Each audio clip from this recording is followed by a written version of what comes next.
আমার হঠাৎ ঘুম ভেঙে গেল। আমার বুকটা ধড়ফড় করতে লাগল। বাইরে ঘোর বৃষ্টি বয়ে চলেছে। পাশ থেকে ফোনটা অন করে দেখলাম রাত 2:30। আমার সব কিছু গোল পাকিয়ে যাচ্ছে, মানে আমি কিছু বুঝে উঠতে পারছিলাম না। মনে মনে ভয় পেতে লাগলাম। কিছুক্ষণ পরে শরীরটা স্বাভাবিক হলো, তখন সবকিছু আস্তে আস্তে বুঝতে পারলাম সবটাই ছিল আমার স্বপ্ন। বন্ধুরা, তোমরা যারা আগের পর্ব শোনোনি তারা জলদি গতকালের পর্ব দেখে আসো, না হলে মজা মিস করবে। বৌদির আর আমার মধ্যে আজ যা যা ঘটেছে সব স্বপ্ন। দাদা আমাকে আর বৌদিকে একসাথে দেখেনি। আমি হাঁপ ছেড়ে বাঁচলাম। পাশের রুমে দরজাটা চেক করলাম, দেখলাম যে দরজাটা লক। তখন আমি নিশ্চিত হলাম যে আমি সব স্বপ্নে দেখেছি। রুমের দরজা খুলে বারান্দায় চলে এলাম। বৃষ্টির সেচ এসে মুখে পড়তে লাগল। কিছুক্ষণ এইভাবে বাইরে দাঁড়িয়ে রইলাম। বারান্দার কোণটা দেখে আগের কথা মনে এসে পড়ল। সেদিন রাতের কথা, যেদিন আমি বৌদির সাথে প্রথম আনন্দ করেছিলাম। উফ, সেই রাত কি আমি আর ভুলব? এইভাবে বারান্দায় দাঁড়িয়ে কতক্ষণ হয়ে গেল কে জানে।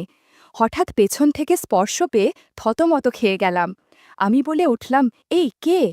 বৌদি আমার পেছনে দাঁড়িয়ে, পাশে গুড্ডু। বৌদিকে দেখে চোখ সরাতে পারছিলাম না। বৌদি আমার দিকে বিস্ময়ের সাথে তাকিয়ে রয়েছে।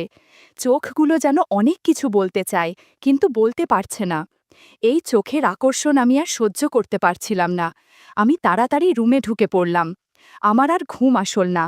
ভোর হতেই বৌদি ওঠার আগেই আমি দাদাদের বাড়ি থেকে বেরিয়ে চলে আসলাম। বাড়িতে এসে প্রথমে ড্রেসটা পাল্টালাম, তারপর আবার শুয়ে পড়লাম। কিছুক্ষণ পর ঘুম চলে আসল। যখন চোখ খুলল তখন বেলা 11:30। মায়ের গলা পেয়ে ঘুম ভাঙল। তারপর আমি উঠে ফ্রেশ হয়ে ব্রেকফাস্ট করলাম। বিছানায় শুয়ে আছি, রাতের স্বপ্নটার কথা ভাবছিলাম। এরকমটা যদি বাস্তবে ঘটত তাহলে সর্বনাশ হয়ে যেত। স্বপ্নের কথা মনে আসলেই ভয় হয়। এমন করে 2 দিন কেটে গেল। আমি এই 2 দিন মুড্ডুকে পড়াইনি। ভাবলাম আজ বিকেলে যাব। মনে মনে সিদ্ধান্ত নিলাম বৌদির থেকে দূরত্ব বজায় রাখতে হবে। আমি দাদার সংসার নষ্ট করতে পারব না। 2 দিন থেকে বৌদির দেখা নেই। ভালোই হলো, যত কম দেখব ততই টান কমবে। বিকেল হয়ে গেল। মাকে বললাম গুড্ডুকে পড়িয়ে আসছি। দাদাদের গেট খুলে ঢুকে পড়লাম বাড়িতে। ঢুকেই জলের শব্দ পেলাম, কলের পাড়ে। গুড্ডুকে ডাক দিলাম। গুড্ডু ঘর থেকে বেরোলো। বললাম বই খাতা রেডি রাখতে। ও ঘরে চলে গেল। আমিও যেতে লাগলাম। যাওয়ার সময় চোখ পড়ল কলের পাড়ে। দেখলাম বৌদি স্নান করছে। বৌদির দিকে তাকাতেই কেমন যেন একটা অভূভূতি হলো। বৌদিও আমার দিকে তাকালো। হালকা চমকে গিয়েছিল। আমাকে দেখবে হয়তো ভাবেনি। বৌদির চোখ থেকে নজর সরাতে পারছি না কিছুতেই। বৌদির মুখে লজ্জার ছাপ। গুড্ডুর গলা শুনে আমি বাস্তবে ফিরলাম। আমি রুমে গিয়ে গুড্ডুকে পড়াতে শুরু করেছি। বারবার সেই জল ঢালার শব্দ কানে আসছে। বৌদির হাতের শাখা আর পলার শব্দ আমার খুব চেনা। সেগুলি কলের পাড়ে বাজছে। বৌদি জল ঢেলেই চলছে। আমি গুড্ডুকে পড়াতে পারছি না। এইভাবে 10 মিনিট কাটল। তারপর বৌদি শাখা পলার শব্দ ক্রমশ নিকটে আসতে লাগল। বুঝলাম বৌদি এদিকেই আসছে। আমি গুড্ডুকে আলাদা রুমে পড়াচ্ছি। বৌদি ভেজা অবস্থায় পাশের রুমে ঢুকল। এই রুমের দরজা ভেজানো ছিল না। সেই দরজার অল্প ফাঁকা দিয়ে দেখতে পেলাম বৌদি রুমে ঢুকল। ব্লাউজ নেই, শুধু একটা হালকা লাল রঙের গামছা জড়িয়ে আছে। বৌদি সেই রুমের মেন ডোর লাগাচ্ছে। লাগিয়ে যাবার সময় হালকা দরজার ফাঁকা দিয়ে বৌদি আর আমার চোখাচোখি হলো। চাহনিটা আমার খুব চেনা। গুড্ডুকে পড়াচ্ছি ঠিকই, কিন্তু মন আমার পাশের রুমে। হালকা দরজার ফাঁক দিয়ে লাইটের আলোয় প্রতিবিম্ব দেখা যাচ্ছিল। কাপড় মেঝেতে পড়ার শব্দ আমার কানে আসছিল। নিজেকে আর সংযত রাখতে পারছি না। শত চেষ্টা করেও নিজেকে আটকাতে পারছি না। গুড্ডু খাতায় আঁকিবুকি করছে। হার মানলাম। গুডকে বললাম, তুমি লিখতে থাকো, আমি আসছি। এই বলে আমি উঠে পড়লাম।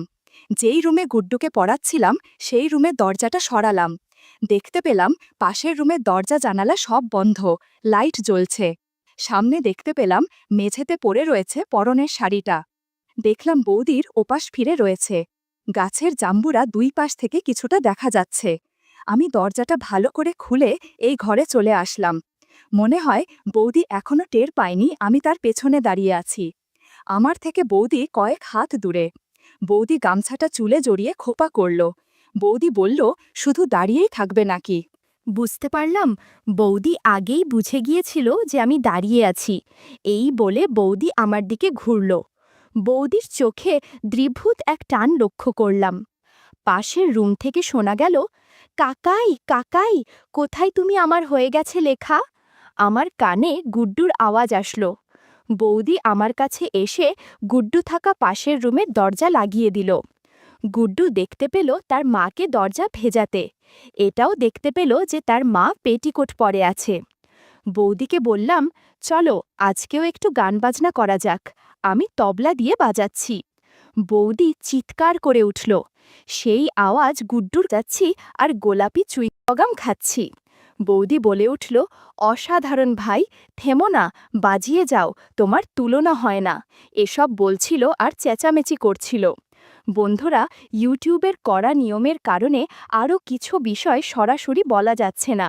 তোমরা কমেন্টে দেয়া লিঙ্ক থেকে আমার ওয়েবসাইট ভিজিট করো, সেখানে একদম খোলামেলা গল্প দেয়া আছে। টানা 1 ঘন্টা গান বাজনা করে বৌদিকে আশীর্বাদ করে বেশ খানিকটা প্রসাদ দিলাম। এতদিনের জমিয়ে রাখা প্রসাদ বৌদি খুব আনন্দের সাথে নিয়ে নিল। এরপর কিছুক্ষণ বিশ্রাম করতে বিছানায় শুয়ে পড়লাম। এদিকে গিটার আস্তে আস্তে ঠান্ডা হচ্ছে, আসলে অনেকক্ষণ যাবৎ ব্যবহার হয়েছে তো তাই। বৌদির কোনো শব্দ নেই, শুধু কেমন যেন হাঁপাচ্ছে। আমি বললাম, কেমন লাগলো আমার গান? বৌদি ক্লান্ত স্বরে বলল, অসাধারণ ভাই। এরপর আমি বিছানা থেকে উঠে সব ঠিকঠাক করে নিলাম। এদিকে বৌদির অবস্থা করুণ। আমি বৌদির ওপর একটা চাদর রেখে রুম থেকে বেরিয়ে পড়লাম। এসে দেখলাম গুড্ডু সব লিখেছে। আমি তাকে কালকে পড়াবো বলে আজকে ছুটি দিয়ে দিয়েছি।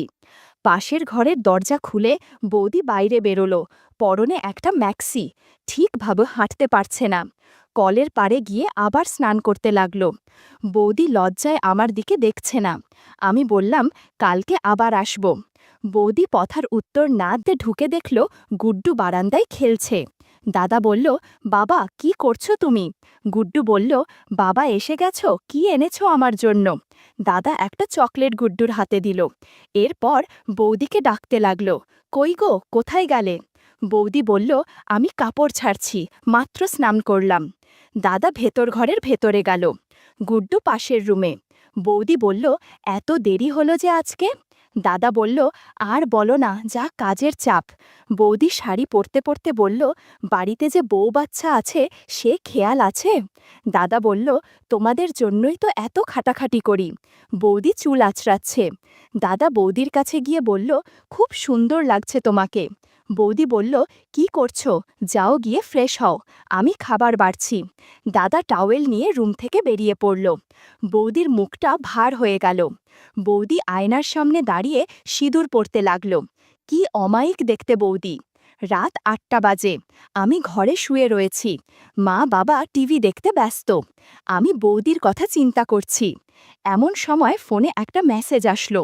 ফোন তুলে দেখলাম বৌদির মেসেজ। মেসেজটা পড়ে অবাক হলাম। বৌদি বলল, ভাই, মন দিয়ে আমার কথা শোনো। আজকে আমাদের মধ্যে যা হয়েছে সেটা আর হবে না। আমি আমার স্বামীকে ধোঁকা দিতে পারবো না। তাছাড়া গুড্ডুও আছে, তার এখনো বোঝার বয়স হয়নি, তাই বোঝেনি। আজও গুড্ডু আমাদের কাজকর্ম দেখে নিয়েছে। ভাগ্যিস তোমার দাদা ঘরে ছিল না। বাবু বলছিল যে তোমার এখনো ব্যথা কমেনি মাম্মাম, কাকাই তোমার ব্যথা কমিয়ে দিচ্ছে, তবুও তুমি চেঁচামেচি করছিলে। আমার ভয় করছিল, বাবা পারে না তোমার ব্যথা সারাতে। তখন আমার নিজেকে খুব ছোট মনে হচ্ছিল, তাই তোমাকে বলে দিলাম, আমাদের মধ্যে আর কিছু হবে না। বাবুকে পড়াতে হলে তোমাদের বাড়ি দিয়ে যাব, এটাই বলার ছিল। আমি রিপ্লাই করার অবস্থায় ছিলাম না, মাথা ঘুরছিল, কি বলবো বুঝে উঠতে পারছি না। রাতে খাবার খেয়ে শুয়ে পড়লাম। ঘুম আসতে দেরি হলো। পরের দিন সকালে উঠে রেডি হয়ে পড়লাম কলেজ যাওয়ার জন্য। মনটা খারাপ, বৌদির কথা মনে হলেই রাগ হচ্ছিল। কলেজের জন্য বেরিয়ে পড়লাম। বেরিয়ে দেখি দাদা বেরোচ্ছে। দাদা বলল, কলেজে যাচ্ছিস নাকি? বললাম, হুম। দাদা বলল, একটু দাঁড়া, তোর বৌদি দুপুরের খাবারটা নিয়ে আসছে। খাবারটা নিয়ে তোকে কলেজে নামিয়ে দিয়ে অফিসে চলে যাব। আমি ও না করলাম না। কালকের মেসেজের পর বৌদির সম্মুখীন হতে ইচ্ছে করছিল না। একটু পরে বৌদি লাঞ্চ বক্স নিয়ে এলো। বৌদি আমাকে দেখবে ভাবতে পারেনি। একবার তাকাল, তারপর আর তাকালো না। আমি বৌদির মুখের দিকে তাকিয়ে রয়েছি। বৌদি একবারও আমার দিকে দেখল না। অমায়িক সৌন্দর্য থেকে চোখ সরাতে পারছিলাম না। বৌদি চলে গেল। তারপর দাদার গাড়িতে উঠে চলে গেলাম। পরের দিন সকালে বৌদি গুড্ডোকে দিয়ে গেল পড়ানোর জন্য। 1 সপ্তাহ কেটে গেল। আমি আর থাকতে পারছিলাম না বৌদিকে ছাড়া। মোবাইলে বৌদির একটা ছবি ছিল, সেটা দেখে নিজেকে সান্ত্বনা দিলাম। বিকেলে মা এসে বলতে লাগলো, চল তো বাজারে কেনাকাটা করতে হবে, পুজো যে এসে গেল। সন্ধ্যার আগে আগে আমি আর মা বেরিয়ে পড়লাম। বাজারে গিয়ে কেনাকাটা করতে লাগলাম। কেনাকাটা শেষ হতে হতে ভালোই রাত হয়ে গিয়েছে। রাত 9টা বাজে। আসার সময় মা বলল, গুড্ডুর জন্য যে জামাটা আনলাম, চল সেটা দিয়ে আসি। বৌদির সামনে যেতে ইচ্ছে করছে না আমার, তবুও মায়ের জন্য যেতেই হলো। মা বৌদির সাথে কথা বলছে, আমি দাদার সাথে বসে আছি। মা গুড্ডুকে জামা দেওয়ার সাথে সাথে বৌদিকে শাড়ি দিল।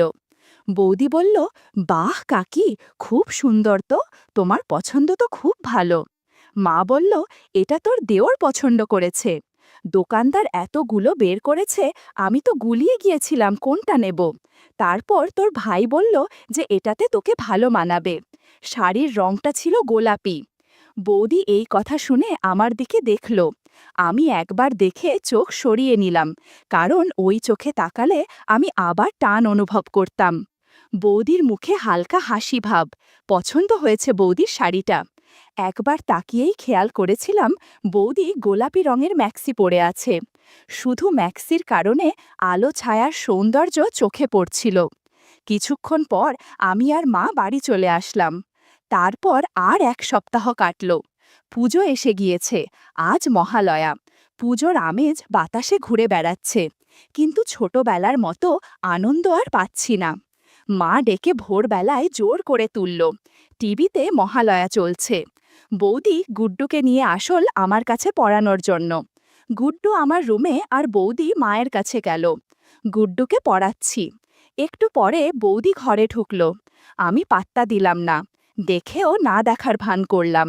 গুড্ডুও পড়তে লাগল। মনে হচ্ছিল বৌদি কিছু বলতে এসেছে, কিন্তু বলছে না। গুড্ডু বলে উঠল, কাকাই, তুমি এখন ব্যথা সারাও না কেন মায়ের? বৌদি গুড্ডুর দিকে তাকিয়ে রইল। বৌদি বলল, কি বলছিস এই সব তুই? আমি বললাম, এখন থেকে তোমার বাবা তোমার মায়ের ব্যথা সারাবে। বৌদি বলল, ভাই কি বলছো তুমি এইসব? ওই কি এসব কিছু বোঝে? ওর সামনে এসব কি বলছো? আমি বললাম, তুমি এবার যাও তো, আমি ওকে পড়াবো, আর আমার সাথে যত কম কথা বলবে ততই ভালো তোমার পক্ষেও আর আমার পক্ষেও। বৌদি ঝড়ের বেগে রুম থেকে বেরিয়ে গেল। আমি একগাল হাসলাম।